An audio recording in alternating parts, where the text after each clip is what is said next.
Evolution series की चौथी किस्त में खुश आमदीद। अब तक हमने डिस्कस की है इसकी historical development, random mutation, natural selection. आज हम बात करेंगे कुछ आम आर्गुमेंट्स जो इवोल्यूशन को ठीक साबित करने के लिए पेश किए जाते हैं। हम उनका एनालिसिस करेंगे और साथ ये देखेंगे कि इसमें क्या फिलोसॉफिकल प्रॉब्लम्स हैं in addition to the problems with those arguments. सबसे पहले चलते हैं एक चीफ आर्गुमेंट जो पेश किया जाता है कि डिफरेंट जायोलॉजिकल लेयर्स में हमें फॉसल रिकॉर्ड्स इस तरतीब से मिलते हैं कि उससे इवोल्यूशन ठीक साबित हो जाती है। मिसाल के तौर पे कि एक जियोलॉजिकल लेयर में जो जानवर मिलता है उससे अगले जियोलॉजिकल लेयर में उससे जो बाद में आने वाला जानवर है उसकी हड्डियां हमें मिलती हैं, देयरफॉर ये इवोल्यूशन ही तो हो सकती है। That is basically the argument. और ये आपको तकरीबन तकरीबन हर रिवोल्यूशन की स्टैंडर्ड किताब में मिल जाएगा। यूट्यूब वीडियोस में जो लोग इवोल्यूशन के हक में वीडियोस बनाते हैं उनकी वीडियोस में आपको मिल जाएगा। But there is a bigger problem, और वो ये है कि जितनी भी हम चीज़ें देखते हैं, यानी कि जो हम फॉसल्स देखते हैं मुख्तलिफ जियोलॉजिकल लेयर्स में, अगरचे ये बात लार्जली दुरुस्त है, मुकम्मल तौर पे दुरुस्त नहीं है। उस पे हम अगली सीरीज़ में बात करें, माफ़ी चाहता हूँ, अगली किस्त में हम बात करेंगे। लेकिन इस आर्गूमेंट को एंटरटेन हम करते हैं कि लार्जली ऐसा ही है कि मुख्तलिफ जियोलॉजिकल लेयर्स में हमें जानवर मुख्तलिफ नज़र आते हैं। कोई भी जानवर अपने जियोलॉजिकल लेयर से पीछे हमें नज़र नहीं आता, बाय एंड लार्ज। हमेशा ऐसा नहीं होता, लेकिन बाय एंड लार्ज। लेकिन इससे इवोल्यूशन कैसे साबित होती है? क्योंकि ये तो डेटा है।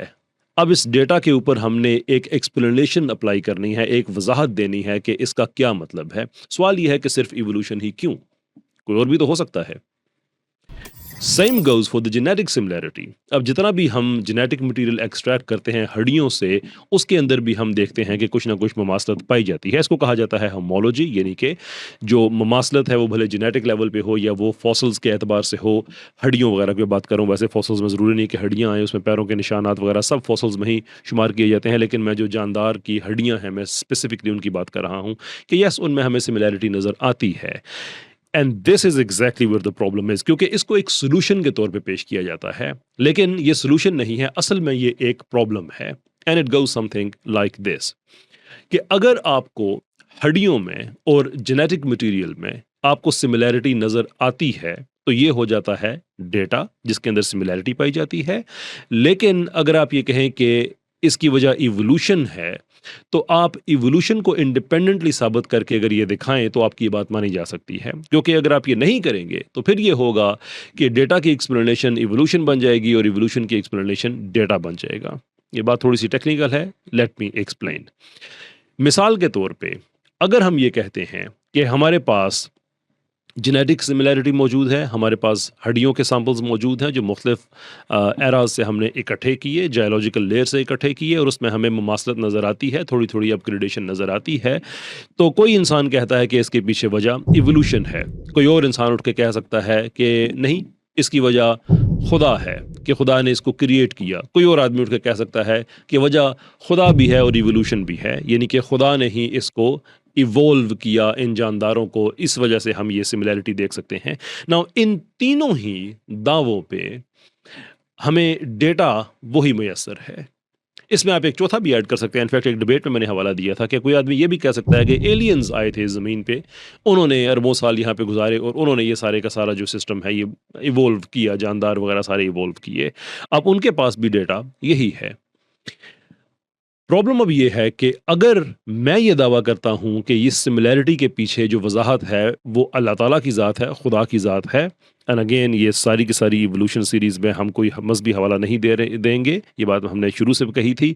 मैं अब भी कोई मजहबी हवाला नहीं दे रहा, सिर्फ एग्जाम्पल के तौर पे कह रहा हूँ कि अगर मैं ये कहता हूँ कि इसके पीछे जो वजाहत है वो ये है कि अल्लाह ताला ने किया है, तो स्ट्रेट वे मेरी बात को रिजेक्ट कर दिया जाएगा ये कह के कि आपने देखा डेटा, इस डेटा की वजाहत क्या है, वो थी मिसिंग, और आपने अप्लाई कर दिया उस पे ऊपर गॉड। ये है एक classic case of God of the gaps, कि आपको समझ नहीं है तो आपने उसमें खुदा की ज़ात को फिट कर दिया अपनी अकल के मुताबिक। इसलिए साइंस की दुनिया में इसको एक्सेप्ट नहीं किया जाएगा ना। अगरचे गॉड ऑफ गैप्स आर्गूमेंट नहीं है, वो एक लॉजिकल डिडक्टिव कॉन्स्ट्रक्ट है, लेकिन वो इस वक्त मेरा मौजू नहीं है, मैं उसमें जाऊंगा नहीं। इस आर्गूमेंट को हम मान लेते हैं कि ठीक है, साइंसी तौर पे हम ये नहीं कह सकते कि खुदा को साबित किए बगैर हम खुदा को यहाँ पे अप्लाई करते। लेकिन अब हमने एक स्टैंडर्ड बना लिया है, और स्टैंडर्ड का मतलब ये होता है कि अब जितने भी दावे किए जाएंगे वो इसी स्टैंडर्ड पे ही परखे जाएंगे। सो जो दूसरा आदमी है जो ये कहता है कि एलियंस ने बनाया है, या जो तीसरा आदमी जो कहता है कि खुदा नहीं किया है लेकिन एवोल्यूशन के ज़रिए किया है, या जो और आदमी जो कहता है कि खुदा तो है ही नहीं, ये खालिस्तान एक फितरी प्रोसेस है एवोल्यूशन का, उसकी वजह से हुआ है। अब इन सब ने खुदा को या एवोल्यूशन को या जो भी उनका दावा है उसको इंडिपेंडेंटली ही साबित करना है, क्योंकि अगर वो साबित नहीं करेंगे और ये ज़िद करेंगे मिसाल के तौर पे कि नहीं इसके पीछे एवोल्यूशन ही है, तो फिर आप सर्कुलर रीजनिंग का शिकार हो जाएंगे कि ये जो सिमिलैरिटी पाई जाती है इसकी वजाहत क्या है, इवोल्यूशन, और इवोल्यूशन का सबूत क्या है, ये similarity. This is called circular reasoning, जो कि एक फैलेसी होती है।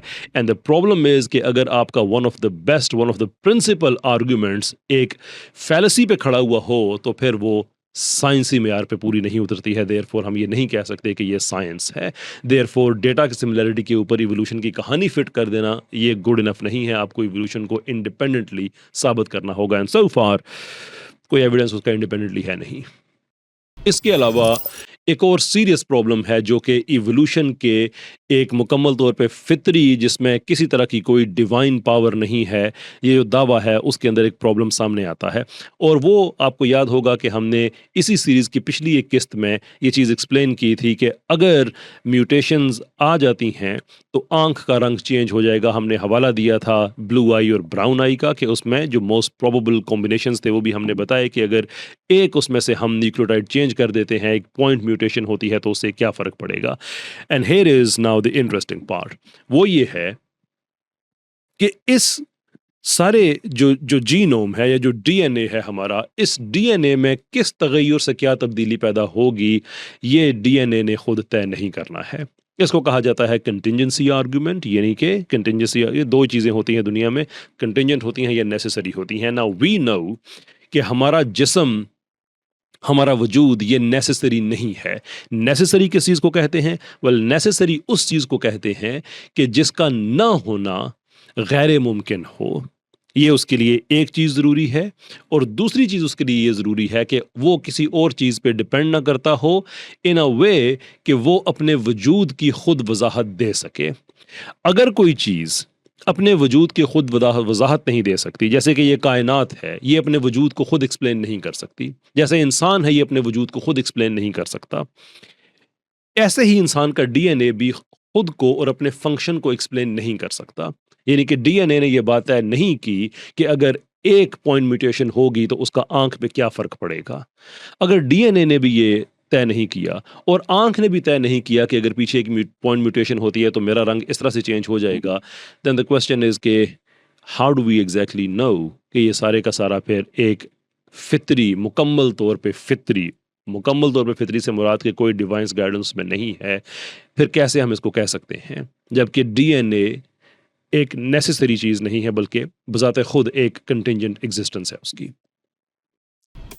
तीसरा एक बड़ा अहम प्रॉब्लम है इवोल्यूशन में, नज़रिया इर्तिका में, जो हमारा एकोसिस्टम है, जो हमारा माहौलियाती निज़ाम है, ये बजाते खुद इवोल्यूशन के लिए एक बहुत बड़ा प्रॉब्लम है। वो किस तरह से? वेल, वो इस तरह से कि हमारे माहौल को सर्वाइव करने के लिए स्पीशीज़ की ज़रूरत है। मिसाल के तौर पे अगर आप शहद की मक्खी को इकोसिस्टम से रिमूव कर दें तो ये इकोसिस्टम कोलैप्स कर जाएगा। वो कैसे? वेल, वो इस तरह से कि जो शहद की मक्खी है ये फूल जाती है, वहाँ से ये शहद इकट्ठा करती है, ये एटलीस्ट शहद के जो एसेंशियल इंग्रेडिएंट्स हैं वो इकट्ठा करती है और वापस आती है, और इसी प्रोसेस में वो जो पॉलिनेशन का प्रोसेस है उसको भी जारी रखती है, जिससे पौधों का आपस में मिलाप होता है, उससे नए पौधे, नई जो ग्रोथ होती है दरख्तों की, पौधों की, वो होती है, जिसकी वजह से जो इकोसिस्टम है बरकरार रहता है, यानी कि पौधे फूल ये मुरझाते नहीं हैं, ऑक्सीजन की डिलीवरी जो है वो रहती है ना। आप इसको रिमूव कर दें अगर, तो ये सिस्टम कोलैप्स कर जाएगा। ये सिस्टम कोलैप्स करेगा तो फिर साथ साथ जो कुछ और चल रहा है वो भी कोलैप्स कर जाएगा। मैंने आपको एग्जांपल दी है सिर्फ शहद की मक्खी की, आप लिटरली किसी भी स्पीशीज़ को उठा के देख लें, अगर आप उसको इकोसिस्टम से रिमूव करते हैं तो इकोसिस्टम पे एक नेगेटिव असर पड़ेगा। कुछ में बहुत मेजर असर पड़ेगा नेगेटिव, कुछ का फौरी तौर पे नहीं पड़ेगा, आगे चल के पड़ेगा या माइनर पड़ेगा, लेकिन ज़रूर पड़ेगा।